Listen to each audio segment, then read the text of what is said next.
Salah satu yang menyebabkan doa kita mustajab sehingga hajat kita dikabulkan oleh Allah Subhanahu wa taala adalah poin nomor 33 ketika menghadap kepada Allah dengan pasrah dan keikhlasan yang murni.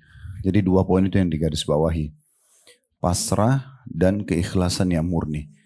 Di sini dikatakan di antara dalilnya adalah kisah dalam hadis yang sahih tentang tiga orang yang terjebak batu di dalam gua.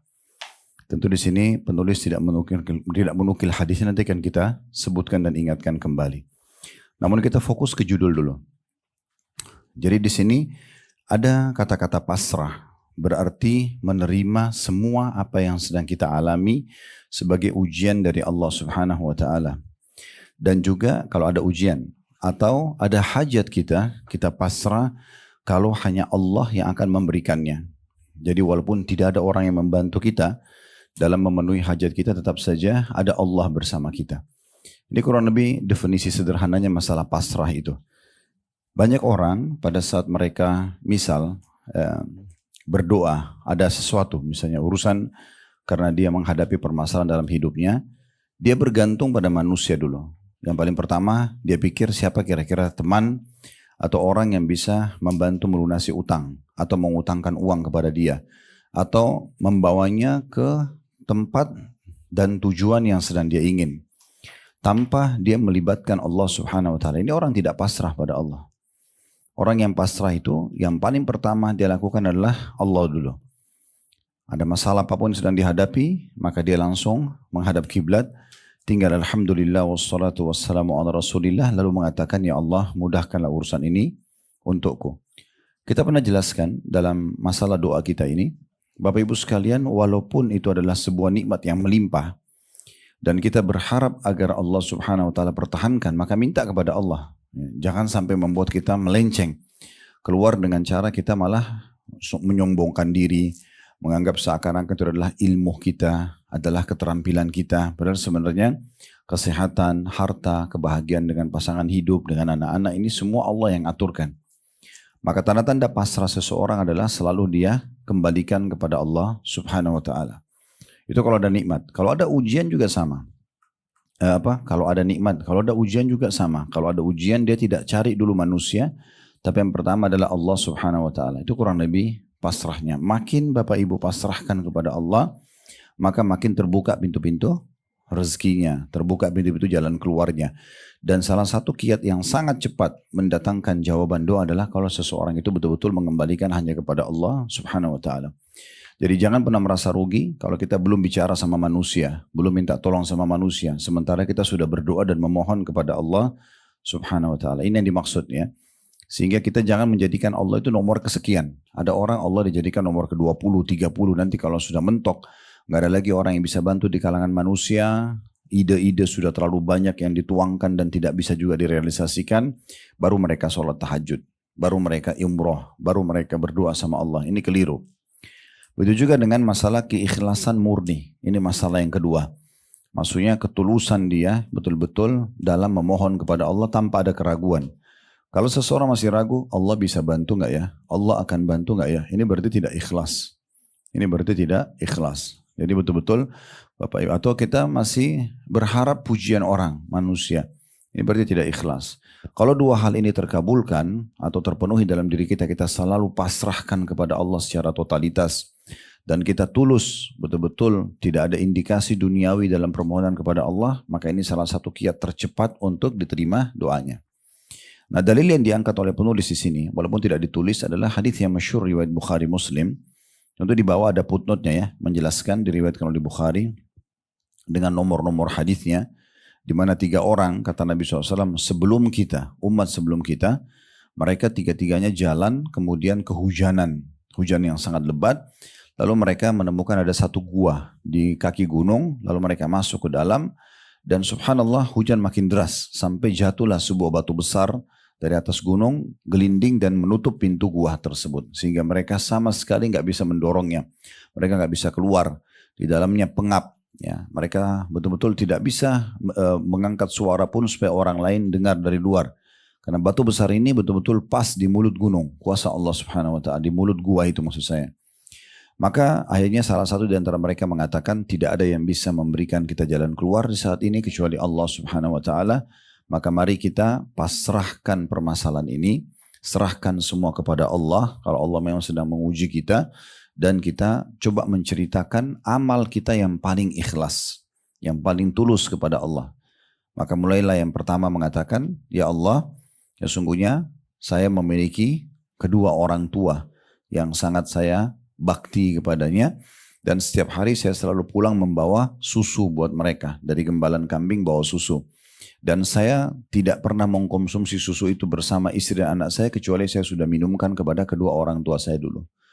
Itu selalu tiap hari, setelah kedua orang tua saya minum, mereka kenyang, baru saya minum dengan istri dan anak saya. Setiap hari begitu. Satu waktu saya pulang, mereka berdua sudah tidur. Karena saya tidak ingin mengganggu tidur mereka, maka saya pun memegang wadah susu tersebut sambil berdiri sampai mereka bangun. Pada saat mereka sudah bangun, saya lalu meminumkan mereka tanpa menceritakan kalau saya sudah menunggu semalam suntuk. Dalam riwayat yang lain, anak-anakku sedang menangis di bawah kakiku. Ya, merengek kehaparan karena butuh susu itu. Tapi tetap saja aku dahulukan kedua orang tuaku. Kalau seandainya Allah, amal itu ikhlas karenamu, maka keluarkan kami dari gua ini. Maka setelah itu terpecahlah batu yang besar tadi dengan hikmah Allah SWT, tapi belum bisa membuat orang keluar. Ya, baru mungkin sepertiga badan, jadi nggak mungkin orang keluar gitu. Kemudian kalau bagian badan kita tuh mungkin bagian kepala saja, badan belum bisa. Maka orang yang kedua mengatakan, ya Allah, sungguhnya aku memiliki seorang wanita yang sangat aku cintai, dan aku sudah lama menginginkannya dan mengajaknya untuk berzina. Namun setiap kali aku ajak, ini bukan diajak menikah, ajak berzina. Lalu kemudian dia selalu menolaknya. Sampai satu waktu dia punya hajat, dia sangat terdesak secara ekonomi, akhirnya dia minta kepada saya untuk saya bantu dan saya memberikan syarat agar dia menyerahkan tubuhnya. Maka dia pun akhirnya menyerahkan tubuhnya dalam kondisi wanita ini adalah wanita yang paling aku cintai, dan aku sudah berada di antara dua pahanya, tinggal berzina saja. Lalu wanita itu mengucapkan, bertakwalah kepada Allah, jangan kau letakkan cincin kecuali pada tempatnya. Maksudnya nikah dulu, baru tidurin saya, jangan begini caranya gitu. Maka pada saat itu saya pun takut kepadamu ya Allah, lalu saya meninggalkan wanita yang saya cintai dan kemaluan sudah depan mata. Maka kalau itu ikhlas karenamu, ya, maka keluarkan kami dari sini, dan ternyata betul pecah lagi batu tersebut, tapi belum bisa keluar gitu ya. Maka orang yang ketiga mengatakan, ya Allah, sungguhnya saya memiliki pegawai yang sudah lama bekerja dengan saya.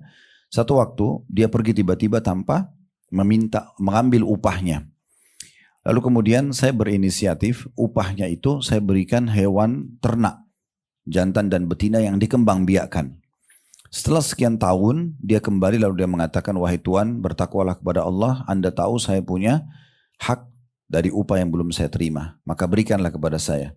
Lalu saya berkata padanya, apakah kamu lihat lembah itu? Ada satu lembah penuh dengan hewan ternak. Dia mengatakan, iya. Kata majikannya ini, kata orang ini, ambillah, itu semua punya kamu. Karena dulu uangmu, gajimu saya kembang biakkan. Lalu orang itu, ya Allah, mengambil semua hewan ternak di lembah tersebut. Jumlahnya sudah tidak tahu berapa, karena satu lembah itu berarti luas sekali. Dan tidak meninggalkan satu ekor pun untuk saya sebagai balasannya. Maka kalau itu ikhlas karenamu ya Allah, dia tidak tuntut, ya sudah haknya, dianggap haknya orang itu.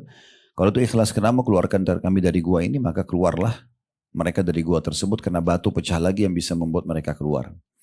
Hadis ini sangat masyhur, dikenal dengan hadis tawasul dengan amal saleh. Ya, menjadikan amal saleh sebagai perantara. Nah, Bapak Ibu bisa lakukan, misal contoh ada satu hal yang kita rasa terdesak sekali. Kita bisa mengatakan misalnya antara kita sama Allah, nggak perlu orang lain tahu. Misalnya ibu-ibu lagi di mukena dengan mukenanya di sejadahnya habis sholat duha, habis sholat malam misalnya. Kemudian berdoa mengatakan, ya Allah, sesungguhnya aku pernah melakukan ini dan itu. Misalnya menemani ibunya di rumah sakit, pernah memberikan kebutuhan ayah, misal contoh. Dan itu tidak harus orang tua ya. Bisa pasangan hidup, bisa anak, bisa sahabat, bisa sebuah lembaga misalnya masjid, yayasan yang pernah kita bantu antara kita sama Allah. Tapi ini memang amal yang bisa dikatakan tidak ada orang tahu. Amal-amal yang rahasia sekali gitu. Ya, makanya ulama mengatakan usahakan ada amal rahasia antara engkau sama Allah yang bisa kau gunakan setiap saat. Ya, karena makin terbuka, makin diketahui oleh orang, makin kita ngomong maka makin kecil kemungkinan bisa dipakai gitu ya. Nah, dan ini kalaupun dipakai seperti di dunia tidak akan hilang pahalanya di akhirat. Tidak dikurangi pahalanya di akhirat. Ini betul-betul Allah berikan kita bonus bisa menjadikan amal soleh kita perantara antara kita sama Allah. Nah, nanti Bapak Ibu tinggal bilang sama Allah, ya Allah sesungguhnya pada saat saya sedang menemani ibu saya di rumah sakit, misalnya saya membiayai kehidupan ayah saya, atau saya membantu saudara saya, atau mungkin ibu bantu suaminya, suami bantu ibu misalnya, dan segala macam hal yang kita anggap itu adalah amal yang besar gitu ya, atau amal yang paling tulus kepada Allah. Lalu kita mengatakan, kalau itu ikhlas karenamu ya Allah, tolong sembuhkan penyakitku. Ya, keluarkan aku dari masalah ini. Berikan hidayah suamiku, berikan hidayah anakku. Apa saja yang kita minta, boleh kita jadikan amal tersebut sebagai perantara. Ya. Dan amal ini tentunya, ya, kalau kita sudah jadikan perantara, berarti kita nanti kalau butuh lagi, kita jadikan amal yang lain lagi. Bukan berarti satu amal ini berulang-ulang gitu ya. Ya. Berarti memang kita membutuhkan banyak sekali amal-amal. Dalam keseharian banyak yang bisa kita lakukan ya. Misal contoh kita hanya mendahulukan seseorang, kita lagi di kereta, di bus, ada orang mau duduk lalu kita dahulukan dia, itu sebuah amal. Asal kita tulus saja contohnya. Atau kita beli makanan, kemudian kita berbagi dengan orang-orang yang di pinggir jalan. Atau kita kebetulan lihat orang fakir miskin, dorong pakai gerobak di jalan sama keluarganya, kita kasih uang. Dan segala macam hal lah. Atau ada orang yang datang terlilit utang lalu kita lunaskan. Kita mudahkan urusan pegawai-pegawai kita. Misalnya Bapak Ibu punya pegawai, ada masalah kesian mereka hadapin itu ya. Kita merasa prihatin lalu kita mudahkan buat mereka. Semua itu adalah amal-amal saleh yang sangat besar manfaatnya di saat kita sedang ya terhimpit. Kita bisa gunakan semua itu. Nah ini namanya tawasul dengan amal saleh. Nah ini termasuk amal yang bisa kita jadikan sebagai pegangan kita. Termasuk walaupun amal itu tidak kita lakukan sama orang lain ya. Contoh misalnya Bapak Ibu tidak ingat pernah bantu orang, mungkin pernah bantu tapi nggak ingat siapa orangnya, apa dan kita sekarang butuh sekali untuk jadikan perantara antara kita sama Allah. Kita sebutin ibadah kita pribadi. Misalnya kita mengatakan ya Allah, sebagaimana dulu aku pernah melaksanakan ibadah haji pada tahun sekian, kalau itu ikhlas karenamu ya Allah, maka berikan jalan keluar dan begitu. Misal, amal pribadi pun tidak ada hubungannya sama orang. Kalau di sini kan tadi ada hubungannya sama orang lain, ya. Kalau kita amal pribadi pun bisa tentunya. Jadi semua amal soleh bisa dijadikan sebagai perantara antara kita sama Allah. Makin besar bobotnya di sisi Allah, maka makin mudah sekali hajat kita dipenuhi. Nah kurang lebih seperti itu gambarannya. Baik, kita akan masuk poin 34 dan ini poin yang terakhir di dalam pembahasan yang kedua ya. Tentang masalah waktu-waktu mustajab. Nanti insya Allah kedepannya kita akan masuk ke bahasan ketiga masalah tempat-tempat terkabulnya doa. Yaitu doa di hari ke-10 bulan Zulhijjah. Doa di hari ke-10 dari bulan Zulhijjah. Sebenarnya sih yang lebih tepat ini 10 hari awal bulan Zulhijjah. Begitu judulnya ya. Yang paling tepat itu adalah berdoa di 10 hari awal bulan Zulhijjah. Jadi judulnya diperbaikin itu ya. Kalau ini kan doa di hari ke-10 cuma hari ke-10-nya saja. Sebenarnya hadits ini menjelaskan kepada kita 10 hari berturut-turut. Dari tanggal 1 sampai tanggal 30 Zulhijjah gitu ya. Atau 29 Zulhijjah. Saya bacakan dulu haditsnya. Tentu sebelumnya kita jelaskan dulu Zulhijjah adalah bulan ke-12 ya. Makanya Bapak Ibu kalau ada tanggal usahakan kalau ada kalender di rumah mungkin yang seperti ini atau kalender yang lain lah ya. Itu ada hijriyahnya. Kita perlu tahu hijriyah. Kita sekarang sudah tanggal berapa gitu ya. Ya, sekarang kita di bulan Sya'ban, sudah baru lewat pertengahan Sya'ban kemarin.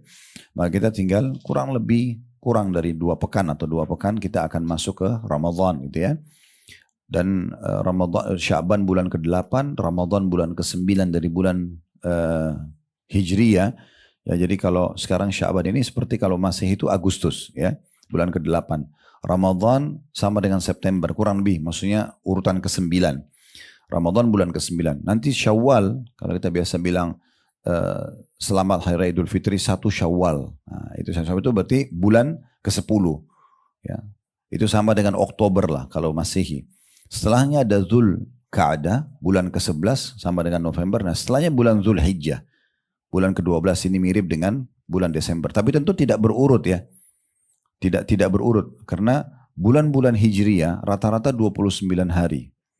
Tapi kalau bulan-bulan Masehi itu ada sampai 31 hari. Makanya selisihnya bisa sampai sehari sampai 2 hari setiap bulannya. Ya, kecuali Februari aja yang 28 kan. Ya kita sekarang. Tapi sisanya semua rata-rata 30 sampai 31. Makanya tidak pernah ketemu antara bulan Hijriyah sama bulan Masehi. Ya, jarang sekali bisa ketemu sama-sama misalnya bulan ke-9. Pernah tapi itu jarang. Setelah sekian tahun sekali. Nah bulan Zulhijjah adalah bulan ke-12 dan ini bulan yang sangat mulia. Satu-satunya bulan yang menyaingi bulan Ramadan. Satunya bulan ya Hijriyah yang menyaingi bulan Ramadan. Maksudnya amalnya luar biasa gitu ya.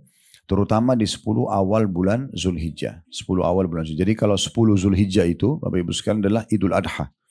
Supaya mudah ingat itu ya. 10 Zulhijjah itu adalah hari raya Idul Adha. Berarti dari mulai Idul Adha mundur 10 hari. Mulai tanggal 10 Zulhijjah, Idul Adha, mundur lagi 9 hari sebelumnya. Jadi tanggal 1 sampai tanggal 10.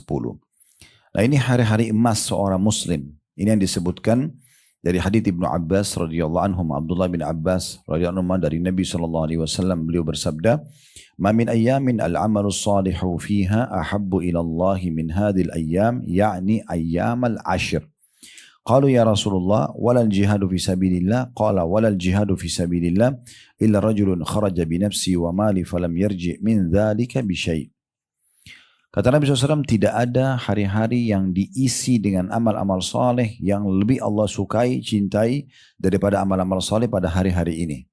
Ini langsung saja Bapak Ibu yang pegang bukunya bisa digaris bawahi. Faedah pertama dari hadis, tidak ada hari-hari berarti sepanjang tahun. Berarti sepanjang tahun ya. Dan dari potongan sabda Nabi SAW ini tidak ada hari-hari.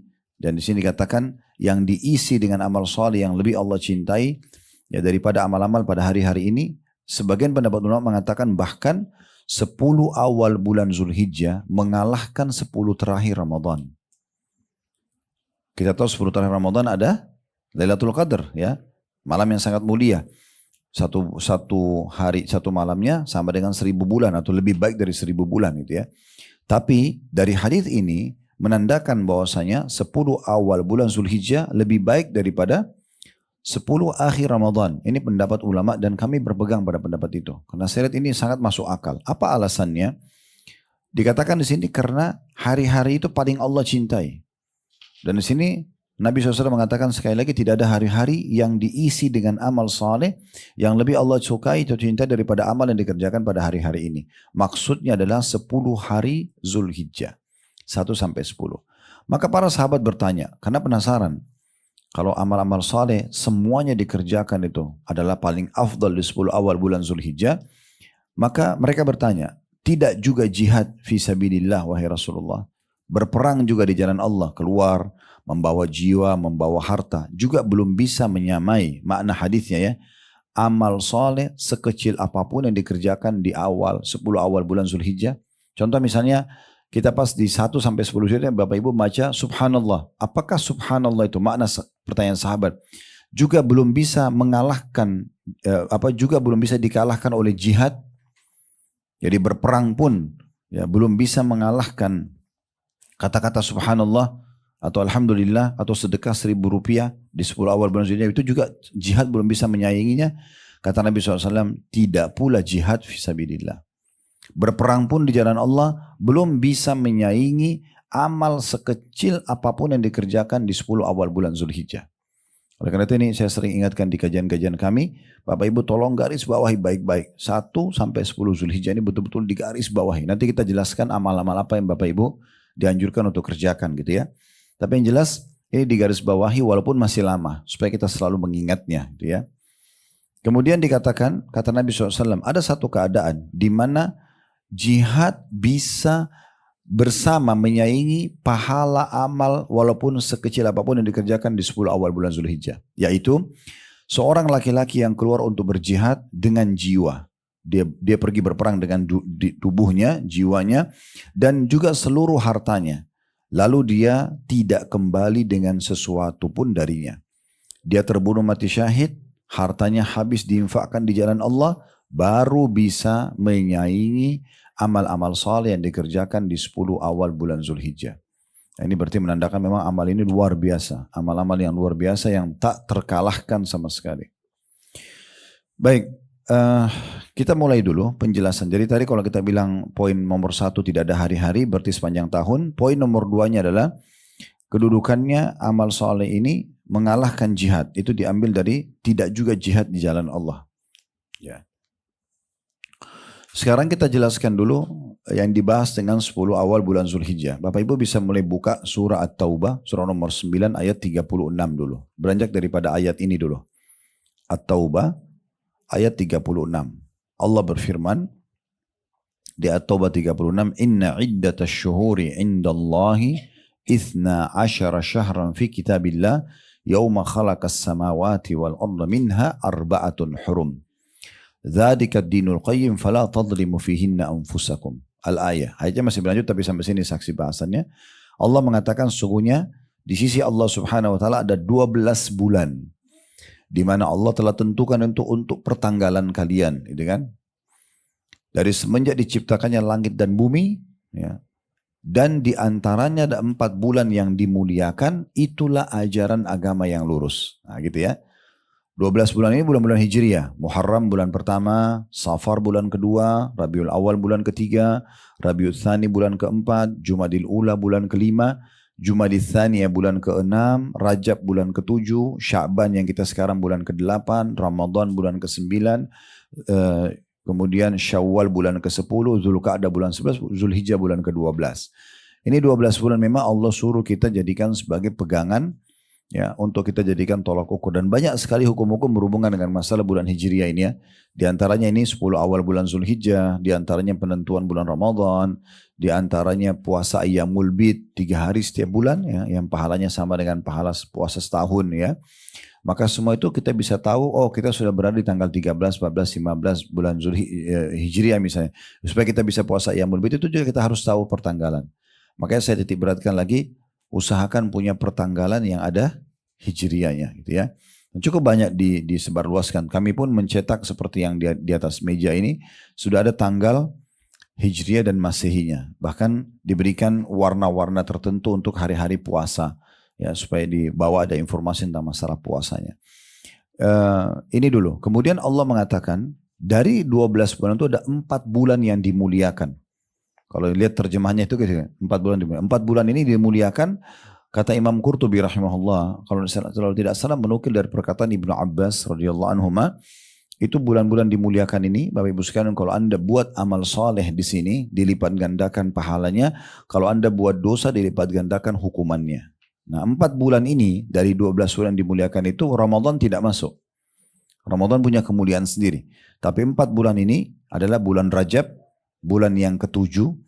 Kemudian kata Nabi SAW 3 bulan berurutan. Zulqa'dah bulan ke-11, Zulhijjah bulan ke-12 dan Muharram bulan 1. Jadi 4 bulan ini bulan-bulan dimuliakan. Jadi garis bawahi baik-baik, bulan Rajab bulan ke-7, Zulqa'dah bulan ke-11, Zulhijjah bulan ke-12 dan Muharram bulan 1.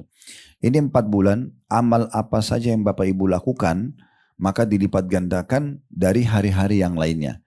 Dosa yang dilakukan dilipat gandakan juga hukumannya. Nah, seperti itulah. Nah, kita membahas sekarang dari 4 bulan ini, itu Allah mengatakan inilah ajaran agama yang lurus, itu ya. Dan kenapa dikatakan oleh Imam Qurtubi menukil perkataan bahwasanya orang beramal saleh di sini dilipat gandakan pahala dan orang kalau buat dosa dilipat gandakan hukumannya, karena ada firman Allah tadi, fala tadlimu fihinna anfusakum. Jangan kalian zalimi diri kalian, jangan buat dosa di 4 bulan itu. Nah, itu ya. Baik, 4 bulan ini Bapak Ibu sekalian, 2 bulan pertamanya bulan Rajab dan bulan Zulqa'dah tidak ada ibadah khusus di situ diperintahkan. Ya, artinya umum.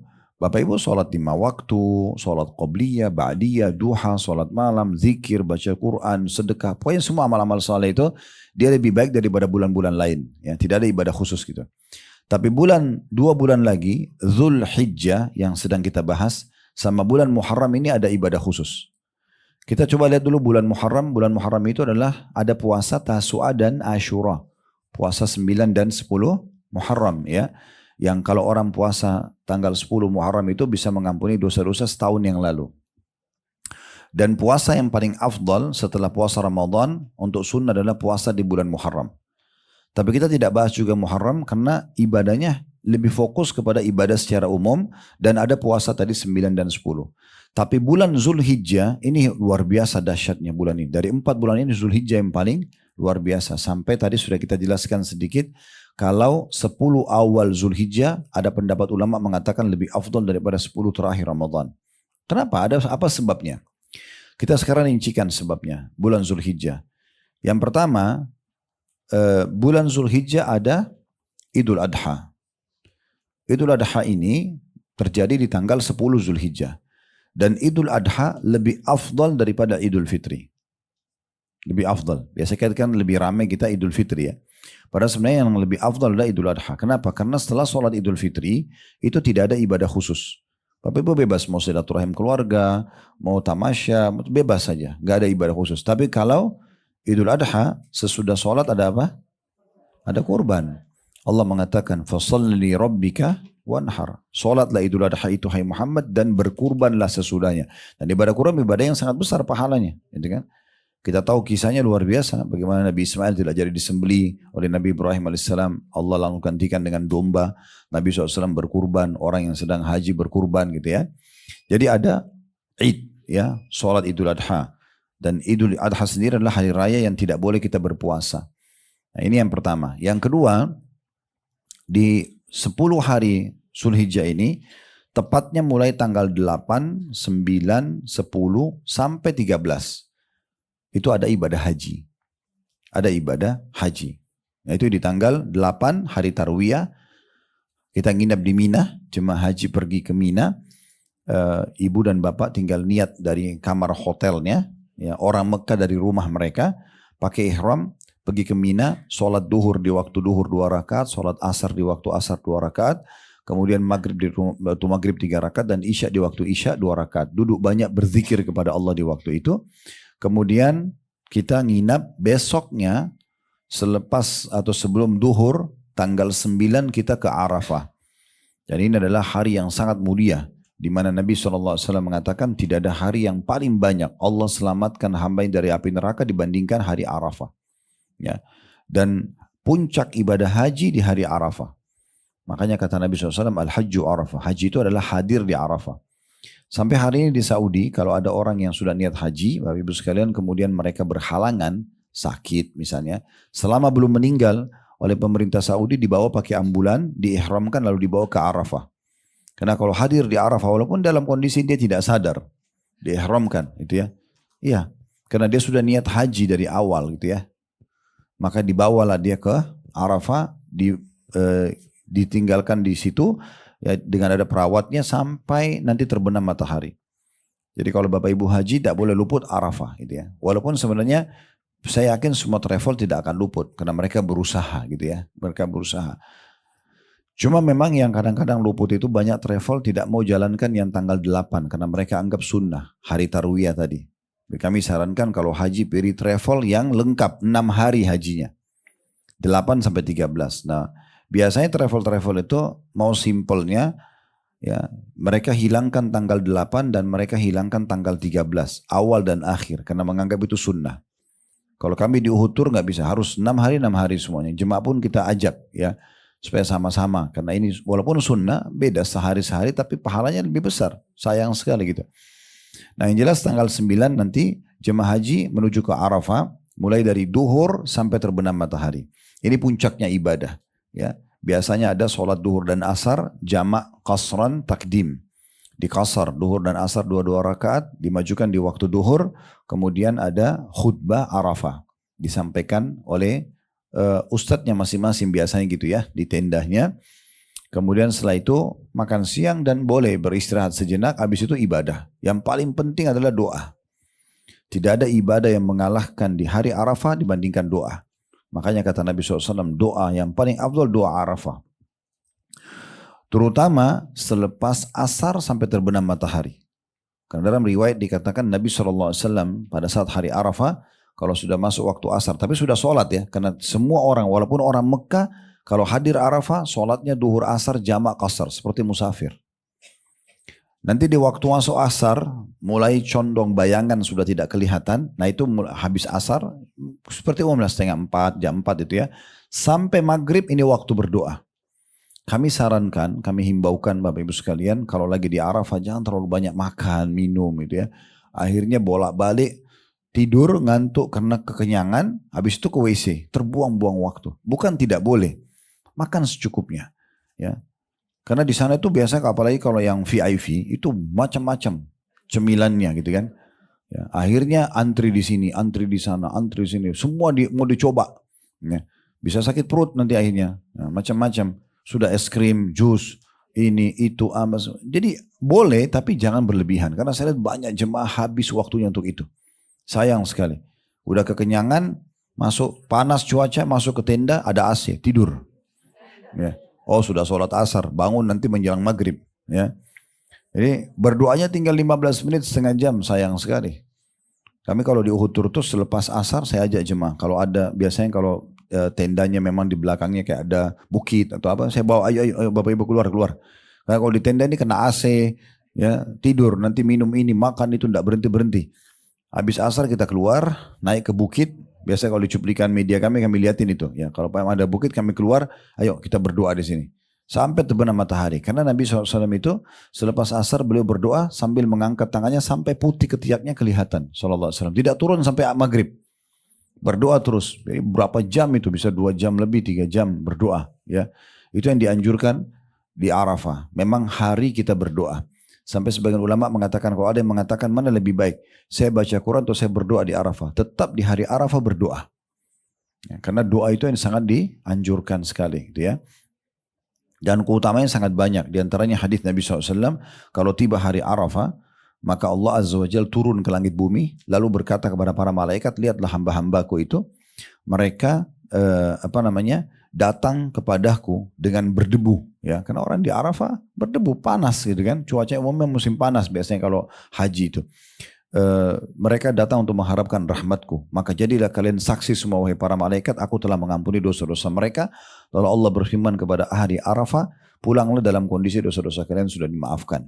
Nah, itu Arafah ya, waktu mustajab. Nah, sampai maghrib, kalau sudah maghrib Bapak Ibu baru boleh keluar. Biasanya Arafah itu punya perbatasan, ada tulisan besar. Startnya Arafah dan ada endnya Arafah di sana. Jadi start dan penutup itu biasanya dijaga sama polisi.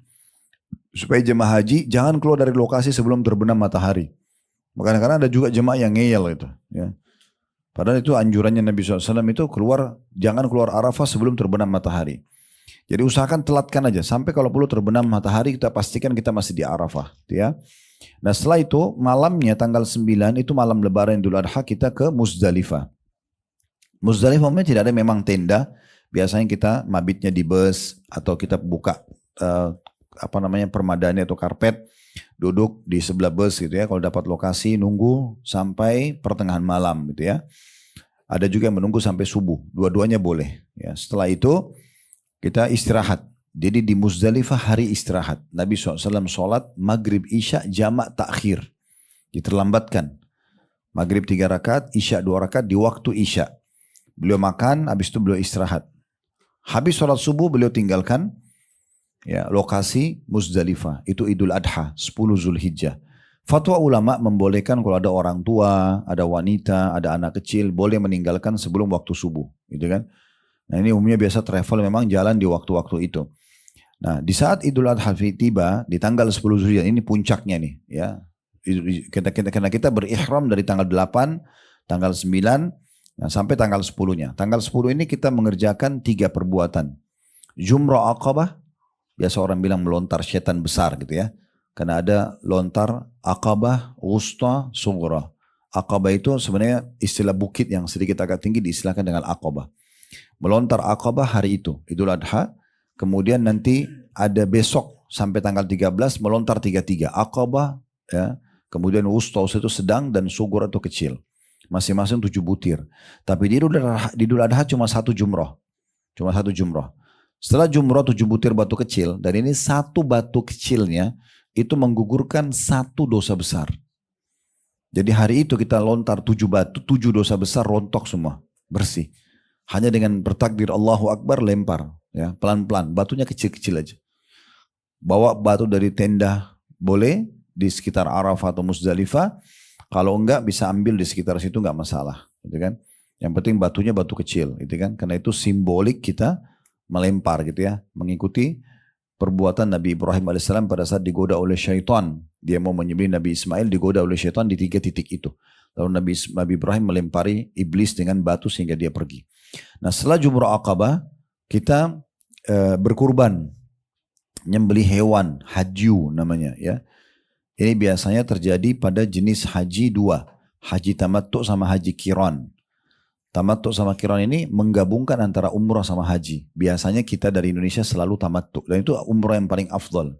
Ya, kita umrah dulu. Setelah umrah kita nanti tunggu hari Arafah, hari Mina, hari Tarwiyah tanggal 8 baru kita berihram. Nah kemudian setelah berkurban kita tawaf ifadah, tawaf wajibnya haji. Tawaf 7 kali kayak biasa waktu kita umrah sama sa'i. Nah habis itu boleh tahallul. Dan setelah itu sudah boleh buka baju, semua sudah, larangan ihram sudah tidak berlaku lagi, termasuk hubungan suami istri sudah boleh, gitu kan. Tapi kalau salah satu dari ini ada yang Bapak Ibu belum kerjakan, belum boleh hubungan biologis. Walaupun misalnya ada istilah tahallul juga, kalau orang sudah jumrah boleh tahallul, ya. Tapi belum semua halal kecuali hubungan suami istri. Orang sudah kurban juga sama. Tapi kalau dia lengkapkan dengan tawaf ifadah, semua sudah halal, termasuk hubungan suami istrinya. Makanya jemaah biasanya kita bawa untuk mengerjakan semua 3 ini dalam 1 hari. Ya, di hari tanggal 10 Zulhijjah itu. Nah setelah selesai, kalau biasanya kami di Uhud Tour itu malam lebarannya jam 2, jam 3 kita sudah ke Masjidil Haram untuk tawaf ifadah dulu. Tawaf dulu, setelah tawaf, sa'i, mereka menuju ke hotel, istirahat gitu ya. Hari itu juga langsung kita jalankan hadyunya, kurbannya, dan hari itu juga setelah istirahat sejenak di hotel, sarapan, sebelum duhur kita menuju ke Mina untuk jumroh, ya, melontar gitu. Nah kita melontar nanti pada saat itu. Nah setelah selesai tanggal 10 itu kita nginep di Mina, tapi sudah pakai baju biasa, udah bukan lagi pakai ihram. Nah, hari itu tinggal banyak berzikir, sholat duhur di waktu duhur 2 rakaat, sholat asar di waktu asar 2 rakaat, sholat maghrib waktu maghrib 3 rakaat, sholat isya di waktu isya 2 rakaat. Nginep. Besok tanggal 11, tanggal 12 dan tanggal 13 jumrohnya 3. Kecil, sedang, besar. Kecil, sedang, besar. Jadi 7 butir, 7 butir, 7 butir. Tanggal 11, tanggal 12 juga sama, tanggal 13 juga sama. Nah, cuma memang tanggal 13 hukumnya sunnah. Kalau tanggal 12 ada orang mau selesaikan hajinya boleh. Tapi Allah menyebutkan bagi orang yang nyambung sampai 13, limanit taqa, bagi orang yang lebih bertakwa. Maka kami sarankan ingat cari travel yang lengkap sampai tanggal 13, sayang sekali gitu. Nanti kita di sini jumroh dan tapi pakai baju biasa, nginapnya juga di tenda, gitu kan? Nginapnya juga di tenda. Kemudian setelah kita, dan ini jumroh sudah saya bilang tadi, kalau lempar batu 1 itu berarti 1 dosa besar. Kalau kita gabung dari Idul Adha 7 butir, kemudian hari tasyrik 11, 12, 13 ini adalah 21 batu karena 3 titik. Tanggal 12, 21 batu karena 3 titik 7 kali 3. Tanggal 13 juga sama. Ini kalau kita akumulasikan 70 batu yang kita lempar, berarti ada 70 dosa besar dimaafkan. Nah itu kelebihan haji yang luar biasa gitu ya. Keutamaan besar. Makanya sangat wajar dikatakan haji mabrur tidak ada balasan kecuali surga. Siapa yang haji tidak rafas, tidak mengucapkan kata-kata syahwat, tidak fusuk, melakukan perbuatan kriminal, maka dia akan pulang dari haji seperti baru dilahirkan oleh ibunya gitu ya. Karena keutamaan yang sangat besar. Nah, ini ibadah puncak terjadi di bulan Zulhijjah. Bulan Zulhijjah gitu ya. Puncaknya tanggal 9. Nah yang ketiga setelah haji tentunya, bagi orang yang tidak haji, tidak hadir di lokasi Arafah dianjurkan apa? Puasa. Puasa hari Arafah. Makanya ada istilah puasa hari Arafah. Ini 1 hari puasa ini, kalau Bapak Ibu tidak haji, ini luar biasa. 1 hari puasa ini mengampuni dosa 365 hari yang lalu, 1 tahun yang lalu, dan 365 hari ke depan, 1 tahun ke depan. Jadi 2 tahun dosa dimaafkan dengan 1 hari puasa. Maka garis bawahi baik-baik ini hari Arafahnya gitu ya. Khilaf di antara ulama tentang masalah puasa Arafah. Apakah kita mengikuti kalau kita di Indonesia pas jemaah wukuf di Arafah sana, atau kita ikutin perhitungan tanggal hijri yang kita ada? Ini khilaf di antara ulama. Ada yang bilang mengikuti, Arafah pada saat jemaah haji masuk, karena kita nggak haji, kita supaya raih keutamaan hari Arafah kita puasa juga. Tapi ada yang mengatakan enggak, tetap ikutin hijriahnya. Kan Indonesia biasanya kita telat ya. Misalnya kita sempurnakan Zulqa'dah sampai 30. Mungkin di Saudi hanya 29, maka beda selisih sehari. Intinya dua-duanya tidak masalah, karena ini adalah ijtihad di antara ulama. Ibu dan bapak mau ikutin salah satunya, mudah-mudahan tidak masalah. Yang penting jangan luput puasa Arafah, gitu ya, puasa Arafah. Yang tidak boleh puasa itu adalah hari Lebaran Idul Adha dan hari Tasyrik yang 3 hari itu tidak boleh puasa, karena ini hari-hari makan hewan kurban kita. Nah ini juga termasuk ibadah, jadi puasa hari Arafah, gitu ya. Dan bagi yang sedang haji nggak boleh puasa. Karena dia sudah hadir di Arafah. Tidak ada puasa bagi dia. Nabi SAW tidak puasa dan semua sahabat mencontohkan tidak ada yang puasa bagi jemaah haji.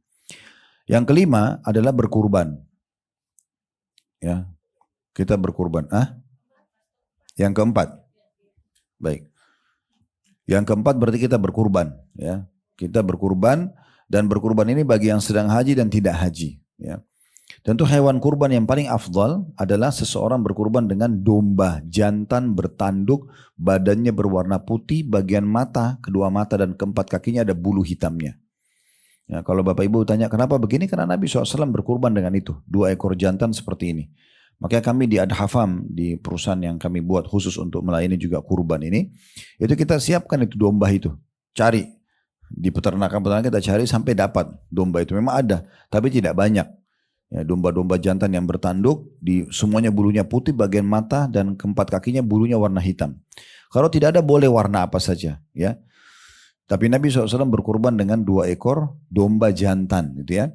Dan boleh betina, boleh juga misalnya kambing, karena kambing sama domba mirip, ya, tidak masalah gitu. Jadi boleh.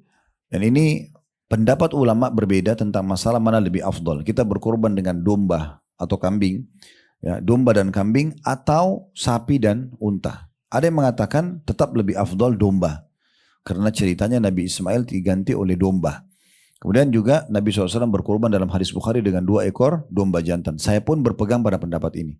Ada pendapat lain mengatakan tidak, lebih afdol ya hewan yang lebih besar, sapi sama unta. Karena yang boleh dikurbankan cuma 3 hewan ternak ini.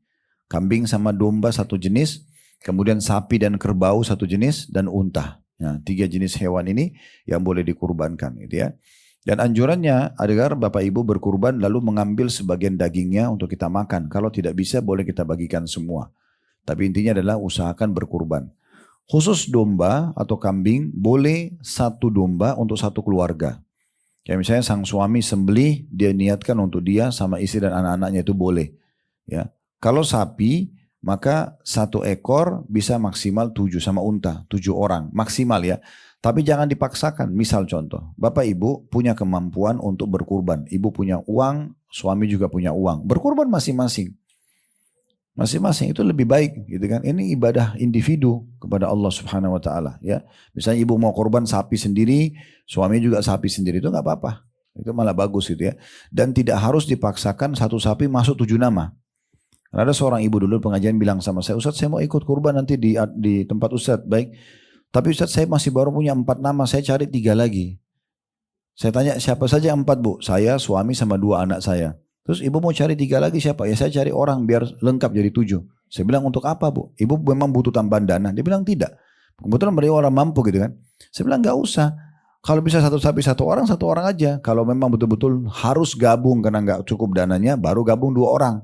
Gak cukup baru 3 orang. Jangan dipaksa 7 orang. Nanti pahalanya terbagi 7 gitu. Ya. Kalau bisa 1 orang aja. Nah seperti itu ya. Dan ada baiknya kalau Bapak Ibu sesekali bisa memvariasikan gitu kan. Misal kita sembelih tahun ini domba sama kambing, tahun depannya sapi, tahun depannya unta. Unta di mana Ustaz? Ya titip di Mekah. Kalau kita kan cuma di kebun binatang adanya. Tidak mungkin gitu.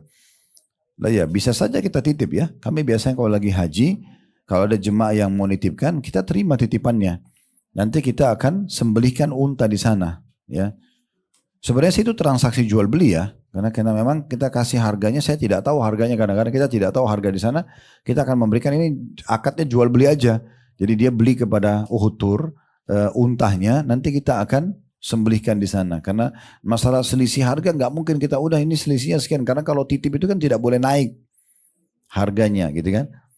Jadi sudah misalnya satu unta 5.000 real, 3.000 real, 40 ribu itu kita akan bahasakan begitu tuh anggap sudah terjadi transaksinya. Itu contohnya. Tapi ini tidak harus, ini cuma saran kalau mau variasikan supaya semua jenis hewan ternak ini pernah kita berkurban gitu ya, pernah kita berkurban dengannya. Itu contohnya. Tapi tentu saja Bapak Ibu bisa berkurban di lokasi masing-masing gitu ya. Kalau di tempat kami di daerah Bogor peternakan yang kami Allah amanahkan ini, kita memang ada hewannya dan Bapak Ibu bisa ke lokasi. Misalnya kalau bapak-bapaknya kami sarankan ikut nyembelih sendiri, kami latih pada saat itu kami ajarkan caranya. Jadi ada bonusnya. Kemudian kita buat juga daging itu kita kalengkan. Dikalengkan nanti disimpan. Kita kasih ke yayasan sedekah kreatif, yayasan yang juga kami miliki, nanti dibagi kalau kayak ada bencana kayak sekarang di Sumatera itu kita bagiin kayak daging kalengnya itu ya. Nah, itu juga ada program-program. Intinya sebenarnya kita berkurban itu termasuk ibadah yang sangat besar pahalanya ya. Kemudian selanjutnya yang kelima ya, ini berpuasa ya 9 hari berturut-turut. Tadi kan di poin ketiga puasa hari Arafah saja kan. Nah, kalau yang kelima ini puasa 9 hari. Mulai tanggal 1 sampai tanggal 9 Bu. Ya, 1 sampai 9. Jadi kalau kenapa? Karena tadi hadis yang kita baru baca, hari-hari 10 awal Zulhijjah ini adalah hari yang paling Allah cintai. Semua amal yang dikerjakan di situ, itu lebih baik daripada jihad. Yang bisa menyainginya hanya seorang laki-laki yang keluar berperang membawa jiwa dan hartanya lalu dia mati syahid dan hartanya habis diinfakkan baru sama dengan amal yang dikerjakan di 10 awal bulan Zulhijjah. Makanya ulama mengatakan dihubungkan ini dengan hadis keutamaan puasa.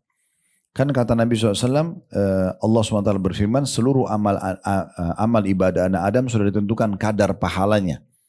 Antara 1 sampai 10, kecuali puasa dia milikku aku akan membalasnya secara langsung. Jadi puasa itu adalah amal ibadah juga yang sangat besar pahalanya. Makanya dianjurkan kita isi karena ini ibadah yang paling lebih baik daripada jihad, kita puasa 9 hari.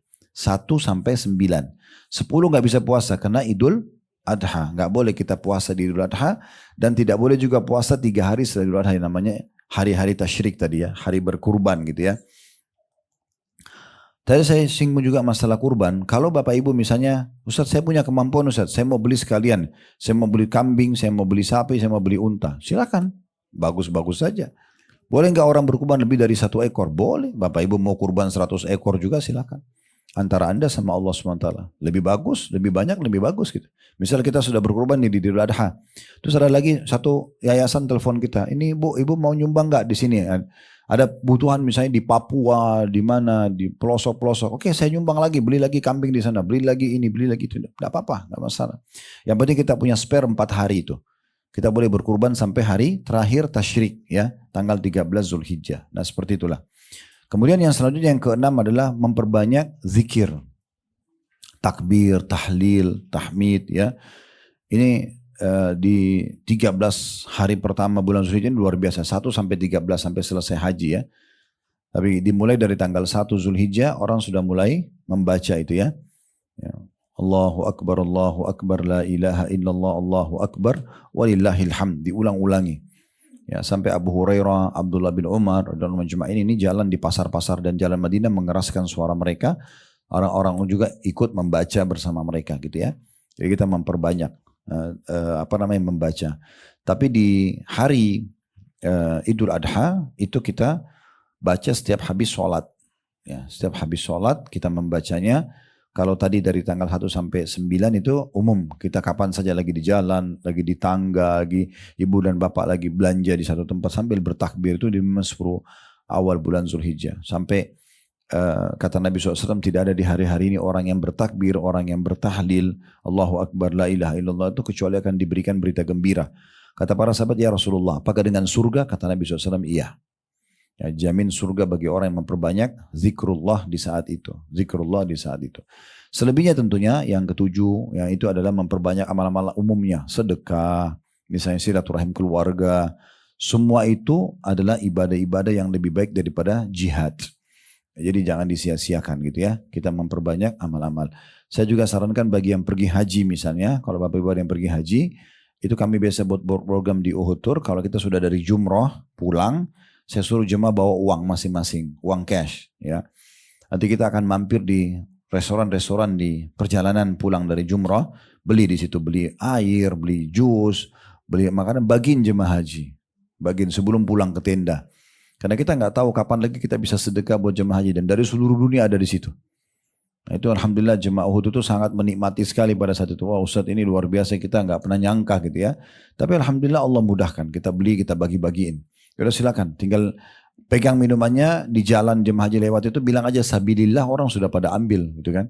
Orang sudah berbagi. Nah itu juga bisa dikerjakan insya Allah, memperbanyak sedekah. Nah ini gambaran tentang amalan-amalan di bulan Zulhijjah itu.